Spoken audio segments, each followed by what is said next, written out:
All right, Eagles fans, coming on to the Postgame Show presented by Ricoh. I'm Gabriella DiGiovanni here with Fran Duffy and Ike Reese. Guys, the Eagles headed out to Vegas. It was a huge opportunity, right? Getting back into that win column. The road is where the Eagles picked up their 2 wins of the season. It was time to grab hold of this season and make some changes. And it did not go their way. Yeah, a little disappointing. I mean, coming off extra days off rest, 10 days rest after that Tampa Bay game on Thursday night. Thought I would see the team come out and play with a little more energy, play with a little more attention to detail, really just ready to go. Haven't been taking advantage of those days off. I love the first drive when the game kicked off. I mean, a nice mixture of run and pass there, some play action there, getting the ball to Miles Sanders, moved the ball down the field with no problem. And then it seemed like everything stalled. And then you got to a point in the middle of the game where some of the old habits that have hurt them this season started to creep up, which is the self-inflicted wounds, not being able to extend drives or keep drives going.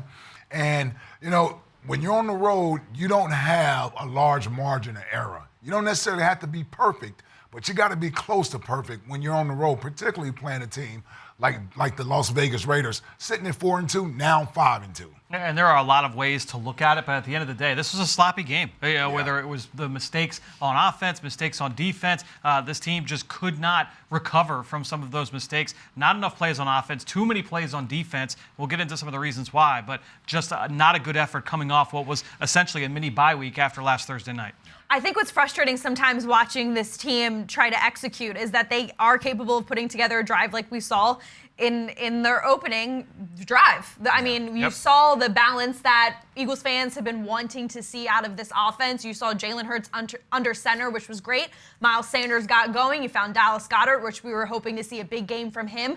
So they're capable. But after that drive, I felt like the game felt very disjointed. I felt like everybody was on different pages. There was a lot of miscommunication. And then, like both of you said, it's those self-inflicted wounds that if you can't clean those up, now you're going down a slippery slope of how do we dig ourselves out? Because now we're getting into some dangerous territory. Well, and I know everybody will look at this game, and we always start with the offense, right? We want to know how many points did we score, how many touchdowns did we score, what kind of game plan did Nick Sirianni put together, how did Jalen Hurts play out there? And believe me, there's plenty to go through there on that side of the football. But I got to look at the defense. I mean, the defense, I thought today, while they were able to keep the explosive plays down, I just thought we couldn't get off the field on third down. Hell, we couldn't even force a third down in there for a large portion of the game. And Derek Carr just looked too comfortable sitting back there. I think at some point he had completed 16 or 17 straight passes. The only incomplete pass he had was a tip ball interception. We just didn't put the Raiders' offense in a position where they were uncomfortable. They seemed to have the down and distance in their favor pretty much throughout the game. To me, like third down is a way we can kind of tell the story of this game. You look at defense, like you mentioned, like the first possession, the Eagles are able to get off the field. You get that interception on third down by Avonte Maddox. From that point on, 3 possessions. This goes into the third quarter. The Eagles didn't force a third down on defense. Not a third down stop, a third down. There was no third down. That means that they were moving the ball so well on first and second down that they didn't even see a 3 come up on the sticks. And then you get past that. The next drive, they got a third down play, but then they were able to go for it on fourth down. They score a touchdown on the screen pass to Bryan Edwards. So defensively, you couldn't get those third downs. You have those long drives where, you know, I think the goal is to make them work the field, make them stretch the field.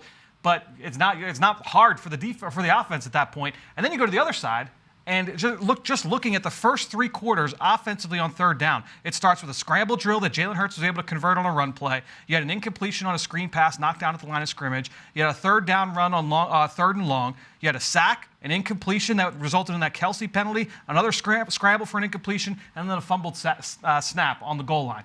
Yeah. That's a lot of bad plays on third down where the Eagles could not stay on the field. And I think defensively, this Eagles team has seen a lot of these high-power offenses. And I think they've done a very good job of eliminating that downfield threat. They did it against Patrick Mahomes, Tom Brady. They even did a very good job against the San Francisco 49ers. So they were able to do that again today, but the Raiders just said, all right, you want to take that away? Well, we're just going to run the ball. Now, this was a Raiders team coming into this game. They were averaging just over 3 yards per carry, and they were running the ball up and down the field. Yeah, I thought for a quarter and a half, the Eagles defense did a nice job, right? It's 7-7, and we still got a football game, you know what I mean? Nothing is too out of whack, no need to abandon the game plans coming into the game. But then midway through that second quarter, the Raiders started extending drives. They started picking up those third down. They started getting those intermediate passes. And I just felt like the Eagles defense, we were on our heels at that point. I mean, Derek Carr, 31 of 34 today, never really seemed to be flustered back there in the pocket. Even without his biggest weapon, Darren Waller, not playing today, right, they seemingly were able to get the ball out wherever they wanted to and pick up those 5, 6, 7, 10 yards at a time, whereas we needed to get them in a third and long situation and allow our defensive line to pin their ears back and get after Derek Carr. We never made the Raiders frustrated with dinking and dunking the ball down the field. That's sort of our philosophy, especially for explosive offenses. They usually become impatient, and they're going to try to get the ball down the field, and it has resulted in turnovers for us. But today, I thought the Raiders just operated at such a comfort level that it's just hard to stop an offense when you never get them out of their rhythm. At the end of the day, defensively, not enough negative plays, not enough stalemate plays to force some of those third and longs. And there just wasn't enough pressure, like you said, on Derek Carr. He had a lot of time. He was very calm in the pocket. And his offense kind of operated reflecting how he was doing in the pocket. He didn't have to do much, you know? I mean, they were moving the ball up and down the field, no problem. But I think another thing that the Eagles really struggled with, which has been the theme, unfortunately, up until now, is taking advantage of those opportunities. And if you even look at the situation that they were in, they weren't expecting Darren Waller to not play, but he wasn't. So take advantage of that. They faced that against Tampa Bay. They were without Gronk. Against San Francisco, they were without their 2 starting corners. And they still cannot capitalize when a team is missing key players to really use that to their advantage. Yeah, and another thing, I mean, listen, the defense deserves part of the blame here, not being able to get the Raiders to third down and get off the field. We looked at some of Jalen's numbers in that first half. I mean, your offense has to be able to extend drives. Your offense has to do the offense and the defense has to play complementary football. And that's really what has hurt the Eagles the last 3 weeks. There's not enough complementary football being played. The defense plays well for a while, and the offense doesn't pick it up until late in the game like they were able to do today. If you pick up first downs in that first half, then maybe your defense is a little more fresh out there on the field, and they can get after Derek Carr. I just thought today the offense just stalled too much in the first half, and the defense could never put the Raiders in a position where the Raiders had to play outside of their comfort zone. And that's the thing, is that we're going to point to that opening drive. It's like, wow, the offense really looked like it was moving well, but you had a lot of plays on that drive. And so you saw 2 passes to Devontae Smith. You saw Dallas Goddard on a play-action scheme. We saw Miles Sanders. We saw Kenny Gainwell finish the drive with a touchdown. A bunch of different guys touching the football. When you go 4 and out, when you go 3 and out, when you go 5 and out, all of a sudden, not a lot of footballs to go around. The ball's hitting the ground too often.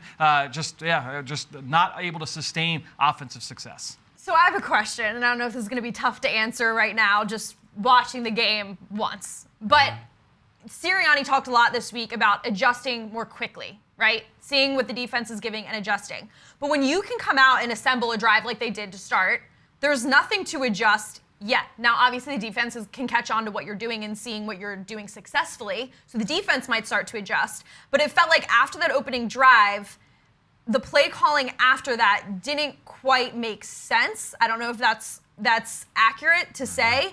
But I'm just kind of confused and trying to understand, you know, when the emphasis and the concept is to adjust more quickly, there wasn't anything to adjust yet.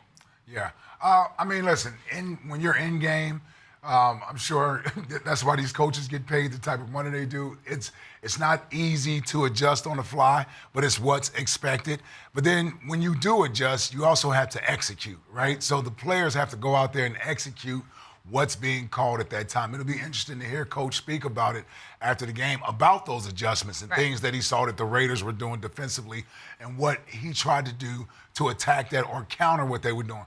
I thought for a large part, until we got into the helter-skelter part of the game, the running backs and the tight ends seemed to be an area where Jalen wanted to focus getting the football. And I thought we made more of a commitment today to running the football. And for those of us that want to throw the ball, well, today I thought there were times where running the ball was exactly what we needed to do. To me, it was just when we got in the second half of the game, our defense couldn't get the Raiders off the field. And when Derek Carr is having the type of success he's having, because here's the thing, I think they had the ball three out of 4 possessions. The Eagles got the ball once before halftime, but the Raiders were able to pretty much keep the ball from the end of the second quarter to the beginning of the third quarter, and they put together some long drives where they were able to get points at the end of those drives, and the Eagles were not. And the other big thing, just going back to your initial question about the offense, too, I think when you look at that second drive was when Miles Sanders got hurt, right? So, all right, you can take some time, got to recollect after that. Sure. Third drive, they had trouble protecting. There was the third down sack by Yannick Ngakoue. There was pressure on Jalen Hurts and some of those pass attempts before that. The next drive was the fourth one. That was the Kenny Gainwell fumble on the first play. So right there, bang, bang, bang, 3 drives where the offense doesn't sustain success, but for different reasons. Then you come back out of the locker room. That was the 5 plays, 3 penalties drive, right? Yeah. So right off the bat, different reasons: lack of protection, ball security, the injury to Miles Sanders, and then the penalties. All different reasons why the offense doesn't have success. But that's part of the reasons why they're not having a lot of sustainability to move the football right now. That's 5 drives in 2 quarters and some change, right? I mean, it's hard to play football like that in today's game where everything is catered towards the offense. You have to be able to extend these drives and put points on the board. And to Fran's point, when Miles goes out in that second series, I don't know what that does to the game plan now, because it seemed as if Miles was a big part of the game plan coming in. And while we all like what Kenny does out of the backfield, I don't know if giving him the ball repeatedly is where he's at right now. He's almost more of a third down scat back, able to catch the ball out of the backfield. And then that fumble before halftime, man, that was crucial, because that gave I keep almost saying Oakland, yes. It gave Vegas the possession right there and another opportunity to put points on the board before the half and get the ball coming out of the locker room. Well, and a point you made earlier, it's been kind of too little too late. The fourth quarter, the Eagles somehow start to string things together offensively. Of course, you have to consider that the defense probably is not a full speed at that point. But you look at the first half, the Eagles and the Raiders went into halftime. The Eagles had just 8 first downs. The Raiders had 15. They end the game, it's about equal, 22-23. But that's because the Eagles started to produce really heavy at the end. Again, we touched on how the defense kind of will lay off, but what's it going to take to start to establish this offense to produce at the level it's been producing in the fourth quarter? Because you look at some of these scores, and it's not really indicative of what the game looked like. Yeah, and the coaches know that as well, and so do the players. The players understand that. And, I mean, the positive you want to take out of that, obviously, is that the players don't quit. They continue to fight and continue to play hard. But we all know that's more due to the opposing team's defense would rather give you yardage underneath. As long as you eat up the clock, it's going to take you longer to catch back up in the game. And we know the Eagles have been able to benefit from that. They took one away from Carolina playing that way, and they almost got their way back into this game against Vegas. I just think you just can't. I don't want to say you have to play perfect in the first half, but you almost do, because they're such a young team and there's so little room for error with this football team. You can't have the small things that have setbacks. You can't have the left guard pulling and hits the snap that causes you a fumble right down there when you're getting ready to put points on the board. You can't have Kenny Gainwell fumble the ball right before the half to give Vegas an opportunity to put more points on the board. You have to eliminate these small things, and every game this team play is going to be nip and tuck for the most part. I don't expect us to go out and blow anybody out. So we're going to have to fight tooth and nail pretty much through the entire game.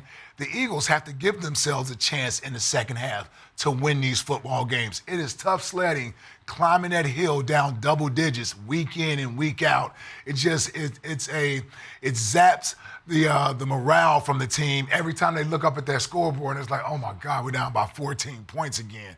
Here we go, we got to start fighting again. So when you eliminate the small things, make it a fourth quarter game, I think we'll have a better chance to win some of these games in the end. And I want to go back to a point that Dave Spadaro made over on the kickoff show before the game with myself and Amy Campbell, talking about the need to start fast for this Eagles team. They haven't had a halftime lead since week 1 against Atlanta. And when you think about the way that this defense is built, like, it's all about preventing the explosive plays, right? And we're going to give up some of the small chunks. Well, if you are playing with a lead, now the opposing offense, they're feeling a little bit more pressure to try and push the ball downfield. If it's a neutral game script, or the offense is playing with a lead now, well, now all of a sudden, yeah, we're okay with running the football. Yep. We're okay with taking what you're giving us, and also the defensive line can't pin their ears back and go. So the defensive philosophy, if you're playing from behind, it becomes a little bit tougher to be able to execute that consistently. Well, and I think, kind of to Ike's point too, this team is not quite built for that yet, right? Patrick Mahomes can come from behind. Well, maybe not this year. We're used to. But in years past, he can come from behind. Josh Allen can come from behind. Those are teams that are built for those scenarios, and the Eagles are not quite there yet. So that's why they have to put their best foot forward right out of the gates, so that they're not playing from behind and constantly trying to dig themselves out of the hole that they inevitably put themselves in. I want to talk a little bit about the offensive line. We saw another combination today as Lane Johnson made his return.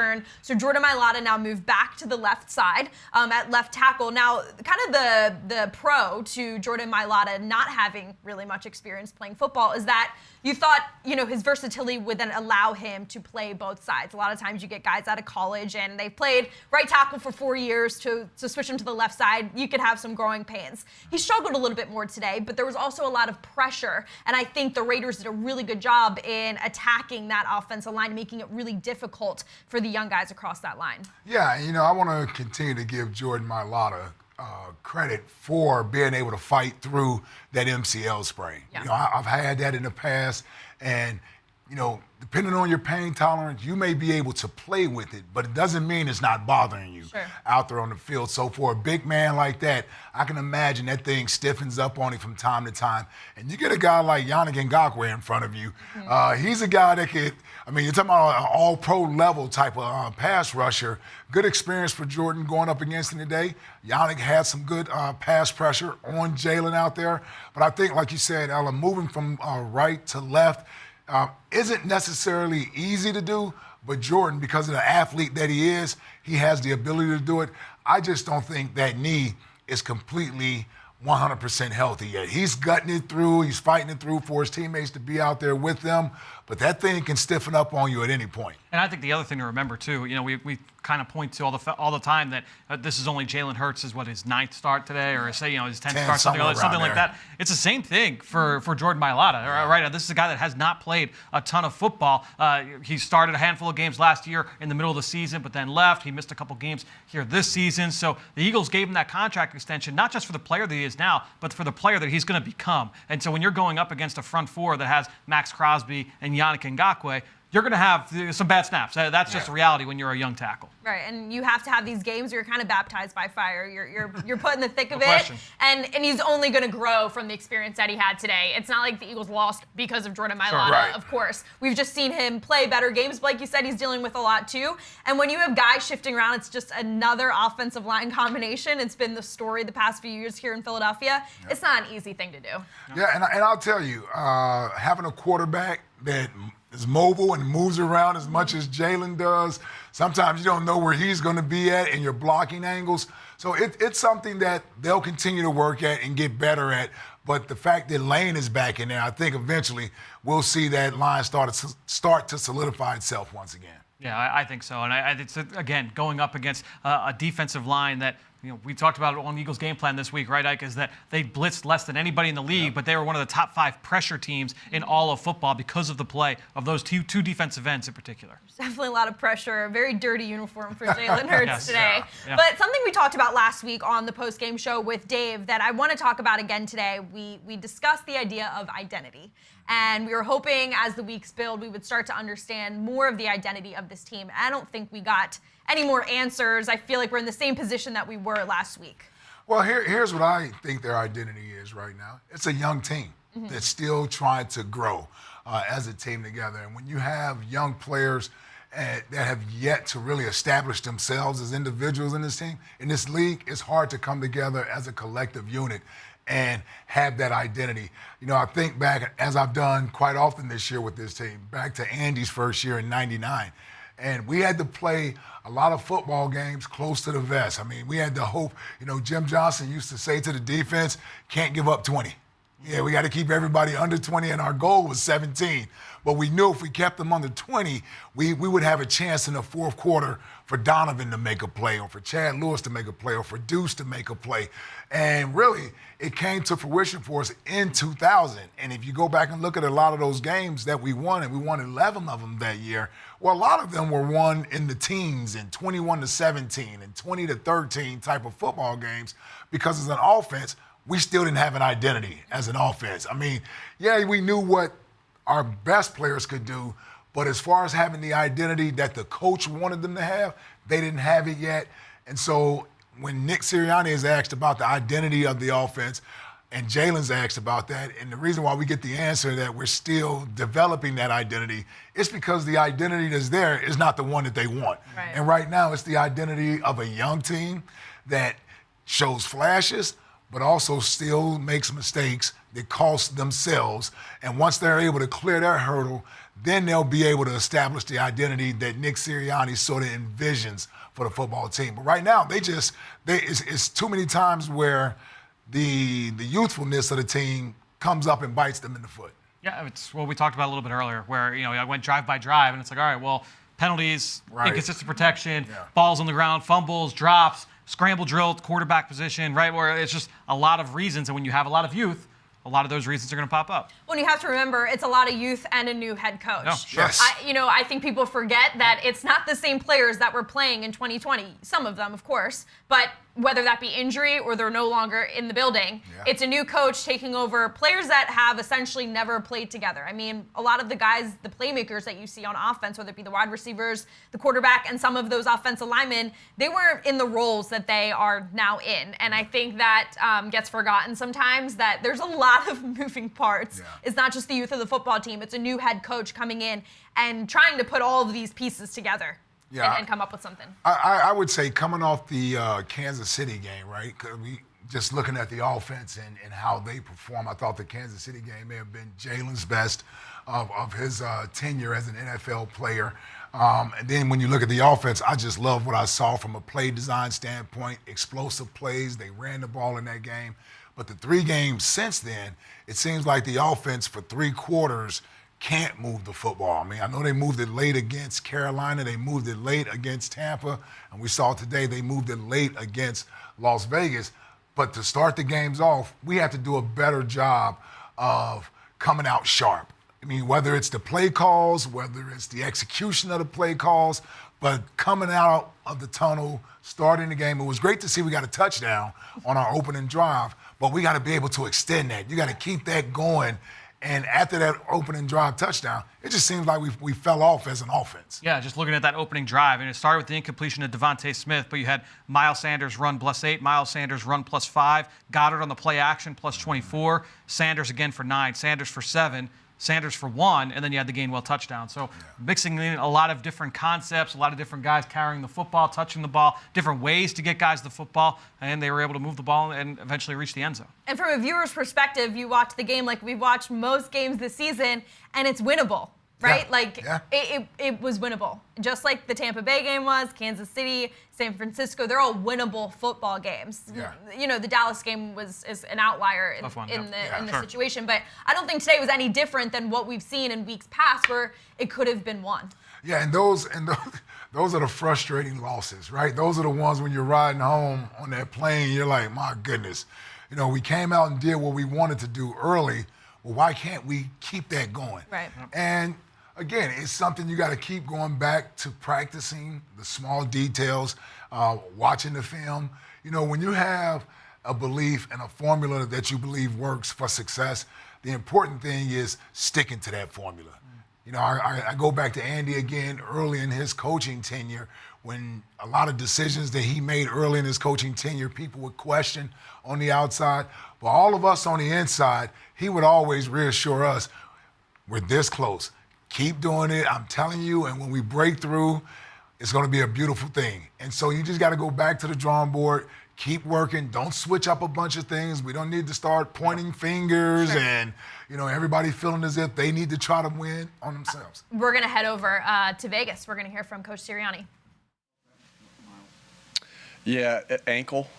So I don't know exactly. I got to obviously get more information. I know he was having X-rays. I don't think it was broken or anything like that, but had an ankle injury, wasn't able to return. Obviously, when you lose a good player like him, that's tough. He was running the ball pretty well, but yeah, we'll see. He's going to be. I got to get more information, but. I don't think no, because we still wanted to be able to run the football. I thought we did a good job running the football, but we still wanted to be able to do that and just next man up. You can't, excuse me, you can't just abandon it when one guy goes out. It's got to be next man up. You make some adjustments, but it didn't change how we were calling it. When we got down, it did a little bit, but as soon as he went out, we weren't down like that.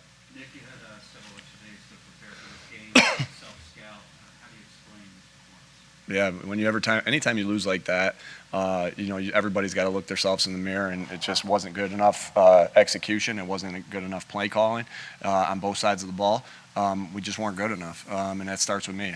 So everything's always going to start with me. I just wasn't good enough, and everybody else followed suit.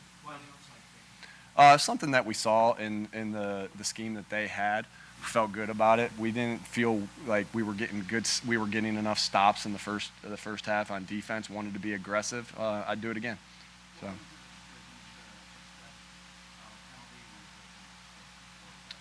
Because our chart said go for it there. All right, so if it's 4th and 3, 4th and 4, we would have been aggressive and we would have probably went for it right there. I had already accepted it, the penalty.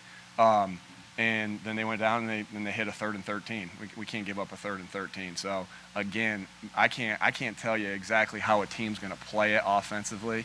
Always like how aggressive they're going to be in that scenario. I felt good about accepting it. I know they converted. We ended up getting the stop after that, but yeah, I just was playing it like I was playing it. Like I would go for it in that scenario. So I thought 3rd and 13 would be better, 3rd and 14 or whatever you said. It was 4th and 4. Would be better in 4th and 4. Yes. So, because Cleat said I didn't accept. I said, Cleat, I accepted it. Then they started running the punt team on. Hey, the timing of that. And so it always looks worse too, obviously, when they convert on 3rd and 13. So, but I got to stick to what I believe in right there. And again, I thought 4th and 4 or 3rd and 14. I'd rather have them than 3rd and 14. Yeah, we need to challenge more. So it always starts with us as coaches being able to put them in positions to make plays. So we have to call defenses that are going to allow the defenders to challenge more, and then our defenders got to challenge more. Again, when someone's 91 or 92% or whatever it is, everyone's got a piece of that, and so we just got to be able to challenge more, and that's defensive scheme, and then obviously as playing too.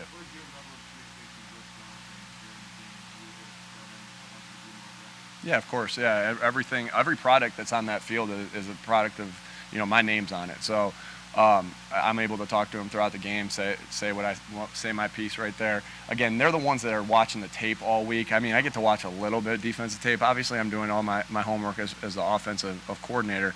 But I'm making suggestions here and there. But they're the ones that have watched the tape all week. Again, anytime, like when you're playing these good quarterbacks, again, I got a lot of respect for Derek Carr, and you're giving up this high percentage. Yeah, that's the same thing we talk about on offense. Anytime you're not playing you got to make changes, you got to adapt, you got to move. And so I don't want to say you have to make a completely different philosophy switch, but we got to do different things to help our players out. Absolutely.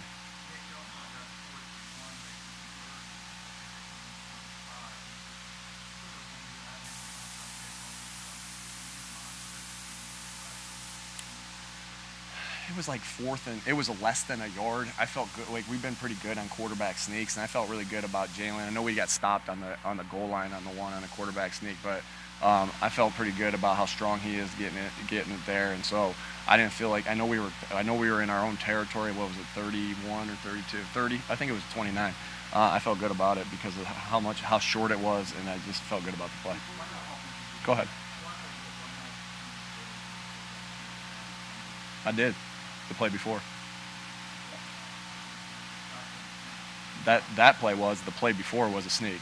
We got stuffed. right? They jumped over top the pile. They had good penetration. You could see their linebacker. I mean, it's always easy to say that after the fact, right? Why not do this or why not do that? But like the play before that, the linebackers were shooting downhill. Somebody jumped over top. Crosby came through. Jalen got hit. So I also want to protect my quarterback and not get him hit and like when they know we're in a sneak position. Really a fluky play on what happened. I believe it hit. I think what I was told to me on the sideline and what they said in the box was it hit Driscoll's hand when he was pulling on a power play. I haven't really seen that happen too much. I felt good about the play call because Jalen didn't just drop that snap. It looked like he did, but he didn't. So, hey, it didn't work. So when play doesn't work, again, that has to go to me first, and I take responsibility for that. Again, like it was, a little bit of it, Jeff, was like I felt like, so the second drive we had, I believe, correct me if I'm wrong, we were backed up, okay? And we got, our goal on backed up is to get at least to the 20-yard line. Again, everybody wants to go 99 yards, I get it. Yes, the goal is to score first. But we got ourselves out of that hole, and we got 2 first downs, I know we got to the 20, we ended up having to punt. And then our third possession, I think we got 1 or 2 first downs and had to punt, so those drives stalled out. So, but really not having only 3 possessions, and then we got the 1 and we fumbled on it. But having 3 possessions, it just felt like we weren't in a groove. So again, that's a full team sport, right? Obviously, it's being able to get the football back because you felt good about your first drive and being able to get into a groove. Some of those situational football things like backed up play into that. So again, not an excuse, but we have to sustain drives. And I think one of those ones we had a penalty that brought something back, and so again it was a self-inflicted wound. I could be wrong there. That's what I thought happened, but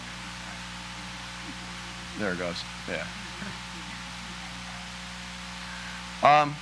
So we just we want to be able to run it. We want to be able to run Jalen with some of that stuff, and we want to be able to hit play action pass game that meshes up with it. I think that's always a staple that we want to be able to do. Again, anytime you're not executing right, you got to go and you got to look at the tape and you got to look at what you do and you got to make the adjustments. But there's no secret. We really want to be able to run it. We want to be able to play action off of that. We want to be really good in situational football. I'm not sure what we were on third down today, but red zone we got to finish. We got to finish on all 3 right there. But that's where I'm at with our offense. He got stepped on. His ankle got stepped on. No, he was not. He was just getting evaluated. We were being safe there. He was getting looked at after the. Again, I have to watch the tape. We went against some good pass rushers. I think we gave up 2 sacks, but I thought he played solid. But I got to go watch the tape. It was nice to have him back out there.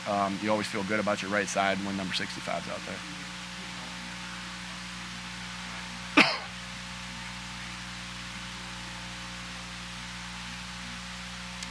I think, yeah. Yeah, I think we got everybody in our building that we need to be able to do. I got so much confidence in our guys. I love our team.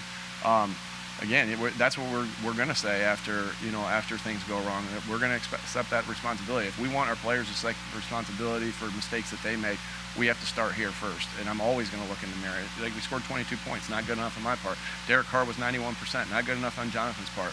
And then let's go back and fix everything from there. Again, I think so. I mean, I believe so. Again, we just still got to get him into some situations where he's staying in the pocket. We got to be able to move him enough to be able to hit some things down the field. I got to go and look at the tape. I thought he played probably average to above average today. If I had to just say anything right now, but yeah, I think that he can make all the throws and make them accurately. Is he going to have how many times we passed it? 34. And so you're going to have some missed throws in 34 attempts, and so you're going to have some on there and look at him like, gosh, I want that one back. But that's any quarterback, And so I believe he is. I got a lot of confidence in Jalen. All right, thanks, guys. Thanks, everybody. That was head coach Nick Sirianni. He's taking the blame as the head coach. That's usually how something like that goes. But he said wasn't good enough on his part. He said wasn't good enough on Jonathan Gannon's part, which makes me want to talk a little bit more about that defense. In the past 5 games, you look at how many points that they've given up. Okay, 33 today, 28 against Tampa Bay, 18 against Carolina, 42 versus the Chiefs, and 41 against Dallas. That's not too good. So when the defense now goes into their meeting rooms this week and they're looking at film, what do they need to do? We're going to actually head right back over and hear from Dallas Goddard.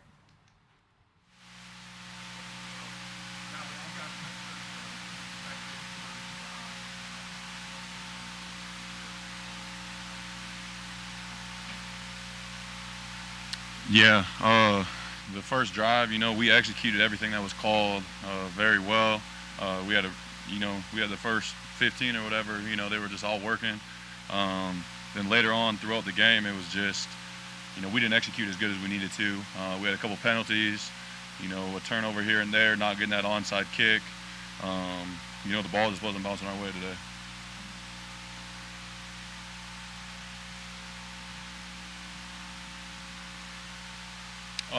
Yeah, losing a player like Miles is always going to be tough for a team, but I don't think anybody batted an eye. Kenny came in there, Boston came in there. We got great players all around. Who's ever in there, I think we're confident with.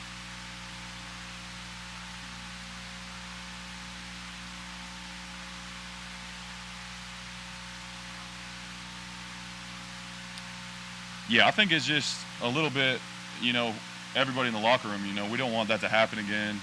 That sucked last year. I think just everybody, the leadership on this team, I think, we're going to go back into work and, continue to get better each and every day. That's all you can do. Get better every day, come to work and get better. And that's what we're going to do. And we're going to go out there next week and compete. And, eventually we're going to get in that win column and we're going to start rolling.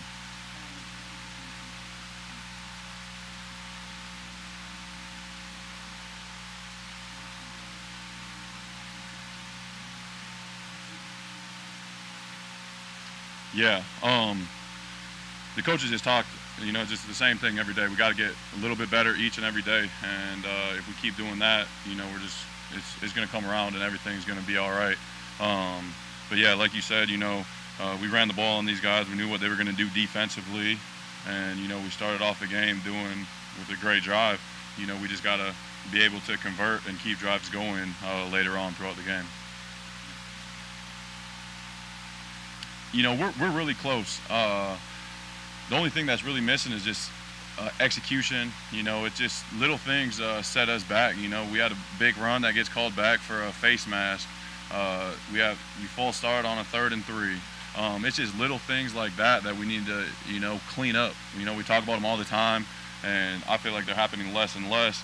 But those are the things that we need to clean up and make sure that aren't happening so we can sustain the drives. We can stay on the field. We can keep the defense off the field and, put more points up. What evidence do we have? The film that we watch every week, the plays that we see people just about make. If we can hit that one to Quez, the deep one. It's just little things, if there's someone goes the wrong way, makes the wrong play. We're just close. And it's hard to see unless you watch the film and go and see the holes that are there for the running backs, see the passes that are there for everybody. We have a really good team here. We just haven't put it all together yet.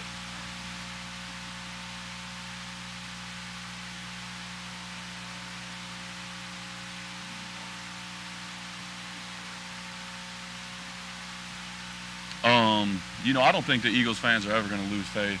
They might boo us, they might do all that, but most of the time when they're booing us, we don't give them a reason not to boo us. Philadelphia have some of the most passionate fans there are, so they're going to continue to support us. But like you said, we got to start winning.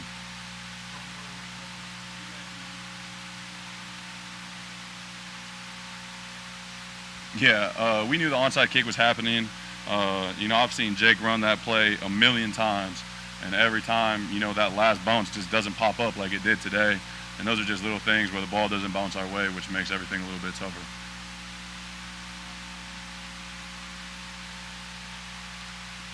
It's one of those things that it's going to be great if we get it. If not, it's dog mentality. We got to go out there. The defense has to go out there on a short field, which sucks for them. But they just have a dog mentality. Go out there and compete every play.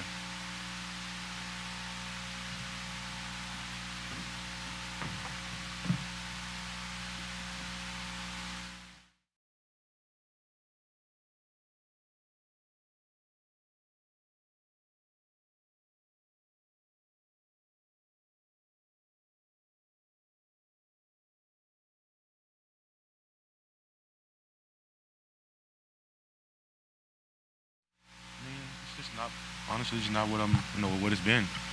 Obviously, just got to play what's being called, and when you're so used to playing so aggressive, the last however many years, I've been playing, and it's just changed. So you can't be as aggressive. You just kind of got to play what's being called.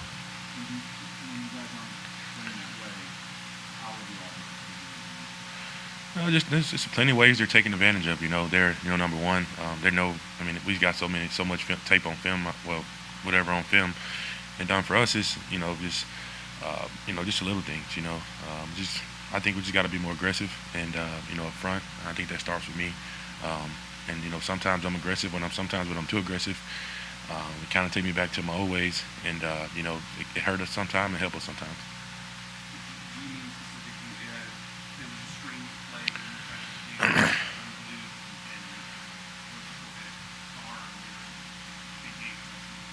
No, I don't get paid to play strings. I get paid to sack the quarterback, play in the backfield, tackle. I don't get paid to play strings. We get stringed all the time. Just get out of the stack and run to the football.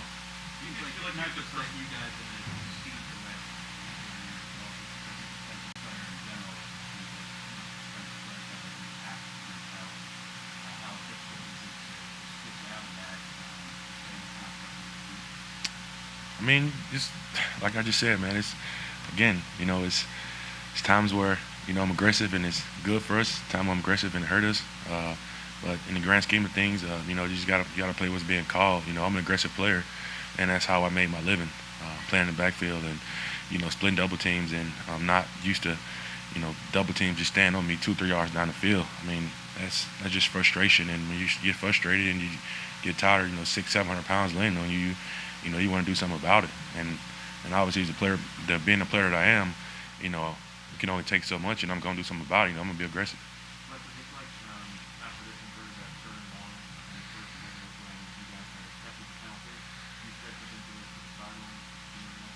Of course, just one of them things where I wasn't mad at Nick, I wasn't mad at anybody. It was just one of those deals where, honestly, I didn't, as a player, I didn't kind of agree with what was called on the defense. So I just kind of let my frustration go, and it's part of the game. What's your level of confidence? I got confidence in everybody. They brought this coaching staff here for a reason. Mr. Lurie believed in his coaching staff. I'm pretty sure he met with everybody before he hired them, and it's everybody's first year. So we all learning. But it's not your first year, and I'm sure you must be thinking about the arc of your career. Is it hard for you to stay patient when you know that they're only so many years left for you? Absolutely. I think anybody being in the league 10 years and played at a really high level for 9.5 of them right now is just for me it can be frustrating. It is frustrating, and the biggest thing for me is just stay a pro, stay professional. I got to see on my jersey, so you got to stay being a leader, try to keep everybody up. How often do you talk to the coaches about suggestions about something? I don't think it's my job to talk to the coaches about scheme or anything like that. I think that the biggest thing is, the coaches, they're here to coach us, and, we got to play what's being called. And, obviously as a player, they know the coaches and, all these assistants spend so much time, game planning. So you got to just buy into what's being called. Getting rid of the ball quick. I think y'all just watch the same game I watch. You could go out and get a stopwatch and just see how the ball is going quick. At the end of the day, he was on fire. We didn't get to him. We didn't hit him enough to disrupt him. When he did hold the ball, we did hit him.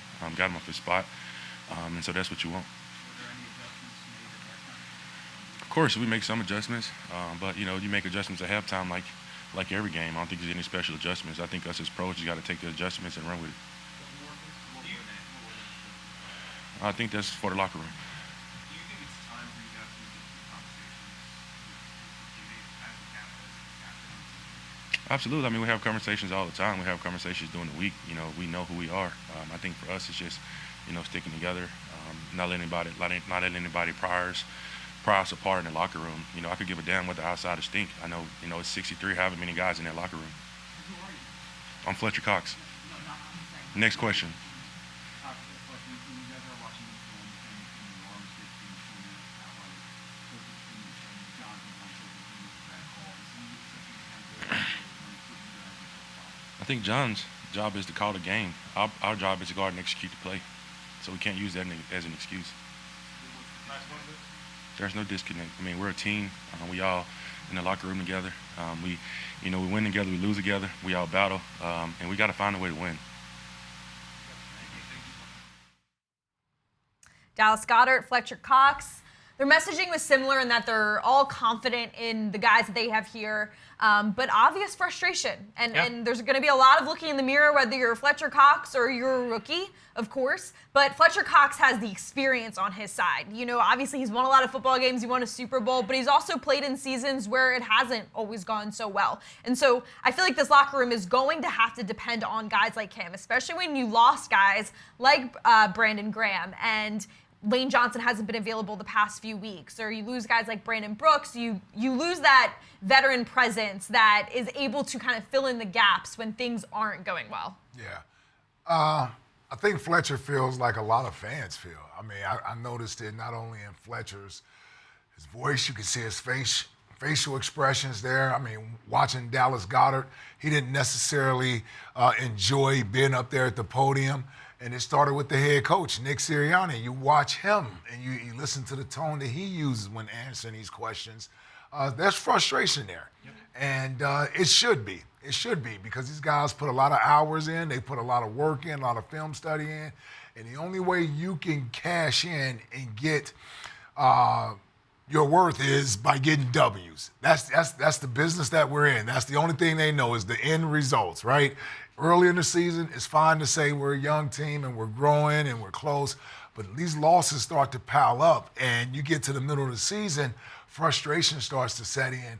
And I think they're at a good level, meaning that this is the type of intensity that needs to go into every practice, every meeting session. And what I mean by that is, all right, the laughing, the joking, the playing, all the stuff you do when you're winning football games, maybe it's time to buckle down a little bit and let's stop having to answer the same questions each week, because really that's where the frustration comes from. Because if you're doing the same thing week after week and then they have to get up there and answer, whether it's the head coach or the leaders of the team, it becomes difficult to explain what's going on and at least to keep a positive mindset when the things are happening every week. Now we start to look at why it's happening every week. And the last thing you want is a splintered locker room, fingers being pointed at one another.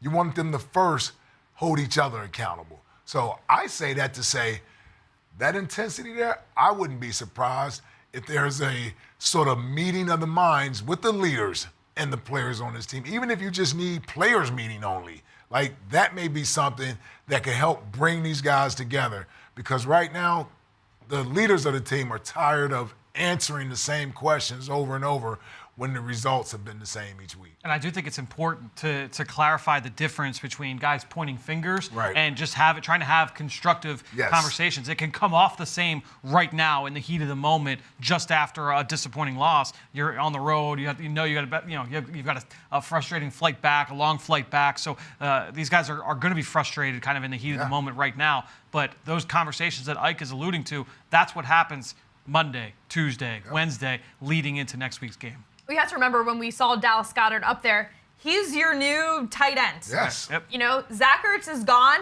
and he immediately needs to now step into the role that Zach Ertz held on this team, which was a massive role. It's a huge responsibility that Dallas is now taking on the field and off the field. He's the third most tenured offensive starter. Yeah. Right? It's Lane Johnson and Jason Kelsey ahead of him, and that's it. Yes. Yeah.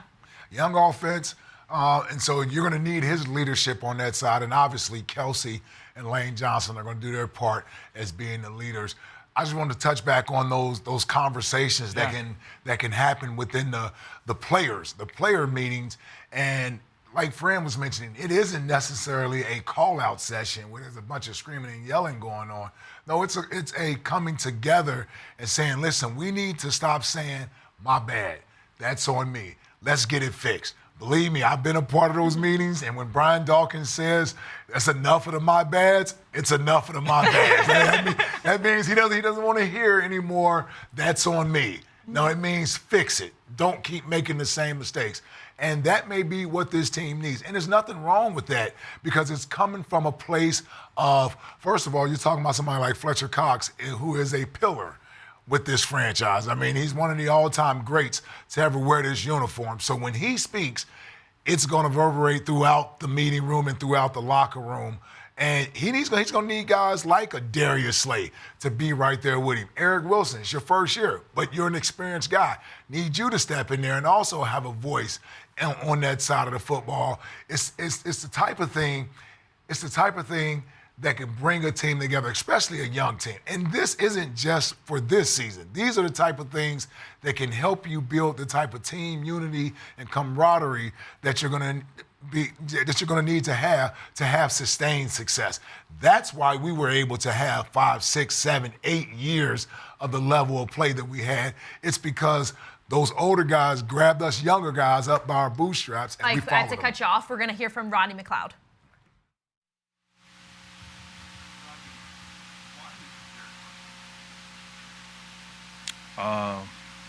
We weren't able to take his first reads away, honestly. We weren't able to disrupt him in the pocket. And it goes hand in hand. We talked about this, as a defense and secondary and D-line work hand in hand. We have to do our job in the back seven to allow those guys to have opportunity. And understanding efficient quarterback like Derek Carr, we have to, create some indecision. We have to take away his first reads to give, our D-line opportunity. And we failed to do that today.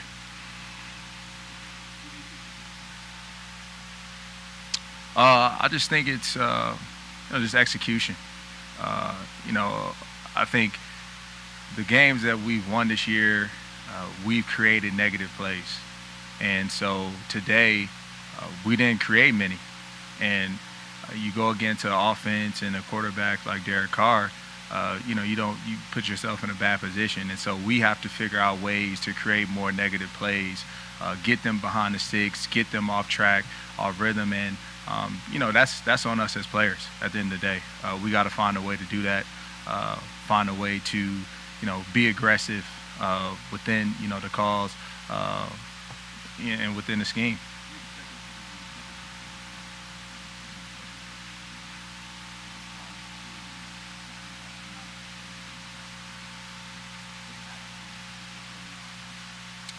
I think we have to look at this film and be critical of ourselves as a whole. First as players, myself included, and then as coaches as well, to figure out what's best for this team and what's going to allow us to win games. That's what's most important, is just winning.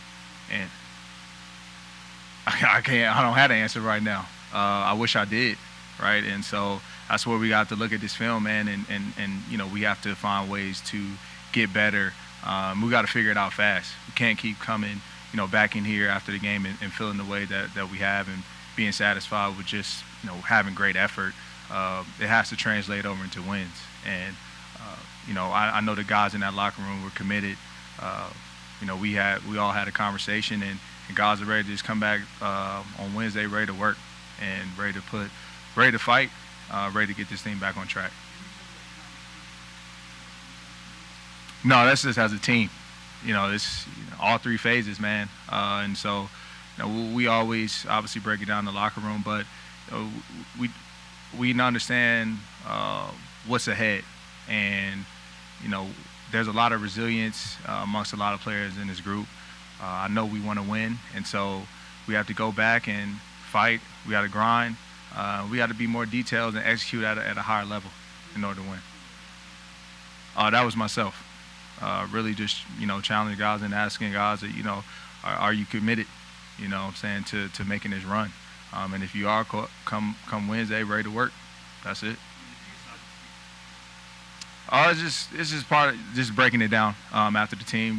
We usually prayer and one guy selects to speak, and so just kind of sum things up, and so best thing is, man, we got an opportunity next Sunday to turn this thing around.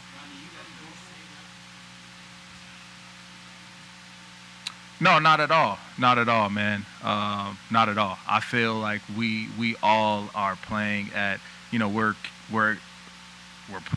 showing a lot of effort on the field. We're practicing well, but on Sundays we're coming up short. And so, it was simply put, it's just, man, just how do we get better individually, and that's going to carry over and help us collectively, be able to win games. The margin of error is very small in this game, and you can't make mistakes. And so we have to eliminate those mistakes. We have to be where we need to be. And I'm speaking defensively because that's all I can speak on. And then the rest will take care of itself. Just give ourselves a chance to win. Time's running out. We're at a point in the season where we're 2-5. Of course, we didn't want to be in this position, but honestly, time is running out, and we have to make a stand and we have to make a push.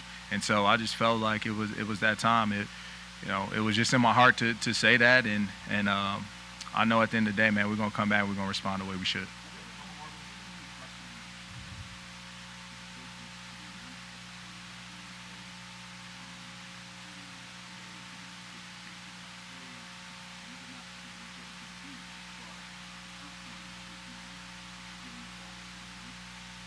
I just play what's called, honestly, and we just have to find a way to live out the play, and understand that as players, man, we make the plays come to life, regardless of what's called.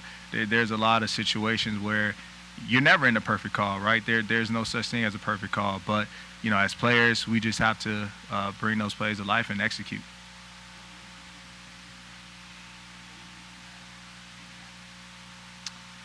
Like I said, the effort that showed, the way that we go out and practice each and every week, the way the guys prepare, I feel confident in that. The way that we're still staying together. There aren't any guys that have gone rogue and that are being selfish in any way, right? We're still holding strong. We're still supporting one another. So that allows me to have faith and belief that things will be all right. Yeah, I mean, Clay actually pointed it out during the week. Came in and said, I think we have something here, and if Coach gives us the green light, we're going to go ahead and run it and execute it. And we did it at practice. Jake, made a play during practice, and they felt it was a time to make that call. And honestly, we were right there. We just came up a little short, but I think we prepared well, and just unfortunate that we didn't get that onside kick, but it was there though. Yeah.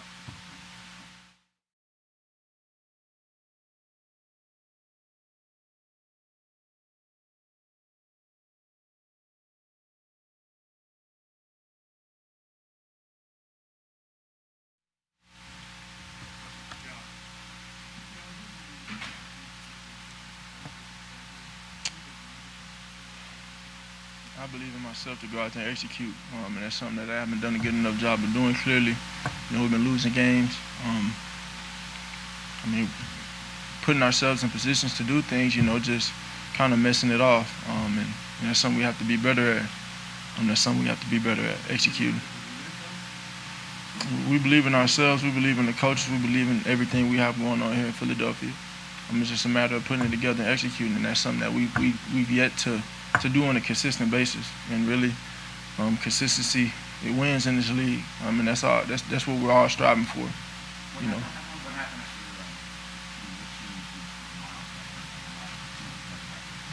He's a big time player, and he was definitely getting it rolling and getting active early in the game, and for him to go, we're missing a player like him. That's not saying, we know we have confidence in Boston and Kenny G, so just kind of happened that way. You were under center quite a bit on the first few series. Had some pre-snap motion, and you were running the ball effectively. What did you notice about coverage once you kind of got that groove those first couple of drives? They pretty much ran the same stuff throughout the whole game.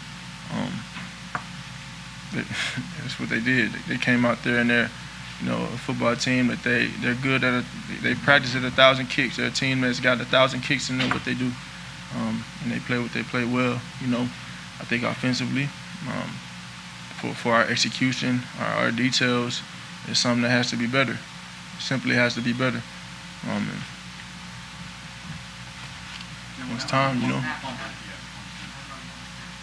Fumble snap. I didn't secure it.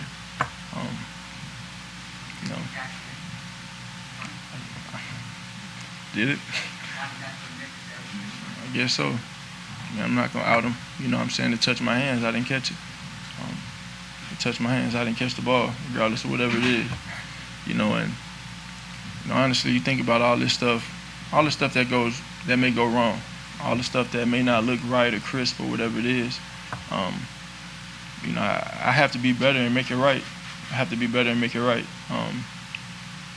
Because I know I'm capable of that. My coaches know I'm capable of that. And playing at a high level all the time, in the midst of little things that may go wrong, in the midst of maybe something that's broken up front, or little things that go wrong, I'm a guy that can make it right. It's something I have to do.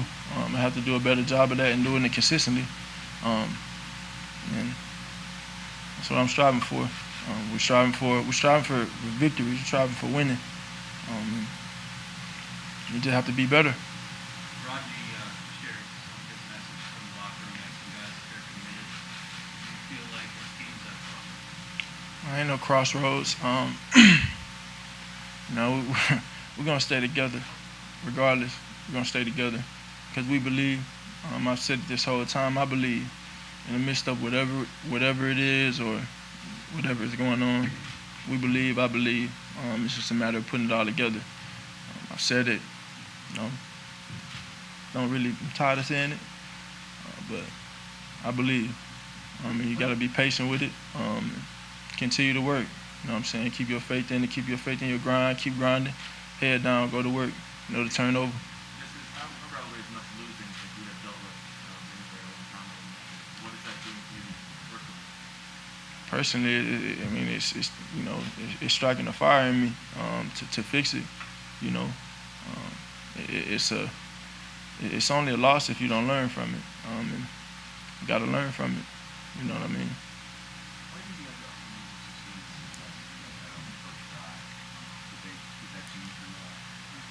When we see the little things pop up, whether it be a sack or fumble or little things that just crushes, I look back and could have had more awareness on that third down. That's an opportunity where I can extend the drive. Probably gonna take a hit. Probably could have dove for it like I did the first third down. I converted on with my legs, but it's things that I have to learn from, and I am learning from. One of them when I ran, like a 3rd and 4. Do you think this was like a step back then for the offense? You keep talking about how you get better every day and Getting better every day is our process. That's what we believe in, and that's our jobs. That's what we do. We strive to get better every day. We put the chips in every day, and we attack it. And visibly, it may not be the results that you expect or maybe you aspire for, but we're gonna keep our head down and keep working. I believe wholeheartedly. It's that consistency. Playing at a high level at a consistent basis and doing it all the time. You know what I'm saying? I know this is NFL. Everybody's got talent. Everybody can go out there and ball, but when we eliminate the self-inflicted wounds and the things that are self-imposed, we're gonna roll. Is there a spot area where you think you need to improve? Consistency, making the plays when the plays are there for me to be made, making the plays when it doesn't look too nice, still finding a way to get it done. So got another week, another opportunity. I put the 24-hour rule on this one as well, and we'll move on forward. We got a big one in Detroit. Thanks, everyone. Thank you. There he is, quarterback Jalen Hurts. We talked about leadership before we heard from him, and he's going to play a huge role as well, but he's also trying to learn what it's like to be a leader in the NFL. Obviously, he was very good at that in college. He has a lot of experience, but this is a whole new ballgame. Yeah, it definitely is for him, but I think he's built for it, and I think the offensive makeup is, I think it's in a good situation for him. You know, he is a young guy. Most of the players on the offense are young guys with the exception of some of the offensive linemen, but he also has the help of Lane Johnson. He also has the help of Jason Kelsey to help him be a leader on that side of the football. He's going to have to get out there and answer the tough questions. The message that he sends out to his teammates is a message of togetherness, continuing to work, and he continues to believe in them as they believe in him. It's a lot to put on a young player's shoulders, but I think he's built for it. He has the temperament and the mentality that I think is just going to make him even a stronger leader as he continues to go. But you also have to get better as a player to be an effective leader, right? I mean, because after a while, if your play doesn't match that leadership, it kind of falls on deaf ears. Yeah, I think that's the big thing, is that we all feel pretty comfortable that Jalen Hurts has those intangibles to be able to weather this kind of a storm. But as Ike alluded to, just getting better on the field, that will go a long way as well. Well, the bright spot from today that we've touched on throughout the show was that opening drive by the Eagles offense. So earlier today, Fran was able to break down that touchdown by Kenny Gainwell in today's Ricoh Review.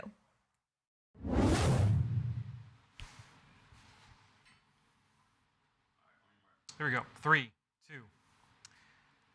Well, this week on the Ricoh Review, I want to take a look back at the Eagles' opening drive on offense, where we saw 5 runs from Miles Sanders before he left the game due to injury. And we saw Kenny Gainwell put the cherry on top of this drive with this touchdown drive in the red zone. Let's see exactly how this came to be. The Eagles come out in a run look. 13 personnel, 1 back, 3 tight ends on the field. Again, 1 back, 3 tight ends, that equals 13 personnel. This signals run to the defense, and look at all of these black jerseys down in the box. Now, this plays right into the Eagles' hands. All right, we're having some difficulties there, but obviously a huge bright spot of today and something that the Eagles are going to want to build off of a drive like that. Yeah, it's to me, looking back at that drive, it ended with a great scheme to be able to get Kenny Gainwell into the end zone. It was a well-orchestrated drive. We talked about it earlier, 4 runs from Miles Sanders. You had the passes to Devontae Smith and to Dallas Goddard, so they were able to get the ball into different playmakers' hands and then finish in the end zone. Yeah, good complementary football on that first drive. You talked about the runs, helping out with the play-action pass, big play to Dallas Goddard out there, and Kenny Gainwell able to end that drive with a nice touchdown coming out of the backfield. Really, best drive of the game for him. Okay, well, we want everybody to see the drive and see the work that Fran put in earlier, so we're going to give this another try for the Ricoh Review. Well, this week on the Ricoh Review, I want to take a look back at the Eagles' opening drive on offense, where we saw 5 runs from Miles Sanders before he left the game due to injury, and we saw Kenny Gainwell put the cherry on top of this drive with this touchdown drive in the red zone. Let's see exactly how this came to be. The Eagles come out in a run look. 13 personnel, 1 back, 3 tight ends on the field. Again, 1 back, 3 tight ends, that equals 13 personnel. This signals run to the defense, and look at all of these black jerseys down in the box. Now, this plays right into the Eagles' hands, because on this play, what they're doing is they're going to lift the coverage with 4 vertical routes. You're going to get 1 wide receiver, Quez Watkins, working vertically. You're going to get all 3 tight ends releasing vertically down the field. And what does that do? It opens up all of these underneath defenders. Again, the Raiders playing with their base defense, 3 linebackers out in the field. 3 linebackers, by the way, who have struggled to cover here in the 2021 season. And what does that do? When you put stress on those players in space, you can win some matchups at the second level with the running back. And that's exactly what the Eagles hope to do here. We're going to let this run for a second. What you're going to see from Kenny Gainwell is he's going to release to the sideline, then break inside. This is called a Texas route. And look at all of the space that Gainwell is running into. And at this point, it's now just going to become a foot race. He's going to race all of these underneath defenders, the safety, the 3 linebackers, and he's just going to race into the end zone. You can see now Jalen Hurts is going to let go of this football. He hits Kenny Gainwell in stride inside the 10-yard line, and the rookie races for pay dirt. Touchdown Eagles. They take an early lead in this game thanks to the run game and then getting Gainwell involved down in the red zone on a Texas route by expanding the coverage, taking advantage of the matchup. Really good opening drive from this Eagles offense in the first half. Now is your chance to vote for the Toyota Player of the Week. Go to PhiladelphiaEagles.com/Toyota Player of the Week to cast your vote and get a chance at a brand new Toyota. All right, our 3 nominees. Here we go. We talked about him earlier. Dallas Goddard, Jalen Hurts finds him. There he is. 3 receptions for 70 yards. Awesome to see Dallas Goddard taking those snaps. Next up, Javon Hargrave. He's no stranger here to the Toyota Player of the Week. And lastly, Avonte Maddox. He was nominated last week, and he came up with the INT today.